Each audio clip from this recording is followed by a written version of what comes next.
Deletion होता, deletion होत नाही आणि त्यामुळे एकदा पूर्ण मतदार यादीचं येणाऱ्या पुढच्या काळामध्ये संपूर्ण घरोघरी जाऊन त्या ठिकाणी याद्या बनवल्या पाहिजे। दुबार मतदार यादी ही आतापासून नाही आहे, मागच्या 25 वर्षापासून आहे। आम्ही सुद्धा हायकोर्टात आमचे देवेंद्र फडणवीस हायकोर्टमध्ये गेले होते या कारणाकरता। त्यामुळे दुबार यादी आजची नाही आहे। दुबार यादीवर तुमची लोकसभा झाली, विधानसभा झाल्या।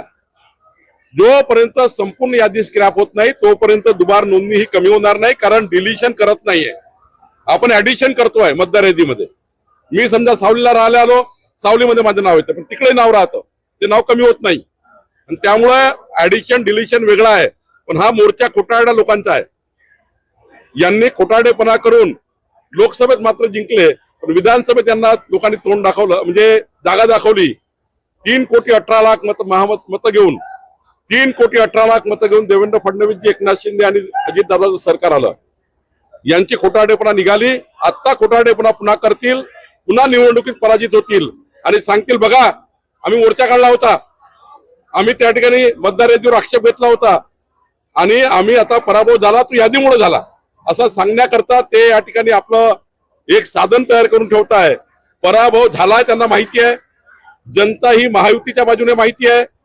आता मुंबईमध्ये महानगरपालिकेमध्ये भाजपा महायुती, आमची शिंदे साहेबाची शिवसेना आणि अजित पवार साहेबांचा पक्ष राष्ट्रवादी, शिवसेना आणि भाजपा महायुती जिंकेल हे उद्धव ठाकरेंना माहिती आहे, राज ठाकरेंना माहिती आहे आणि म्हणून आतापासून या ठिकाणी पराभवाचे कारण शोधण्याकरता केलेला मोर्चा आहे।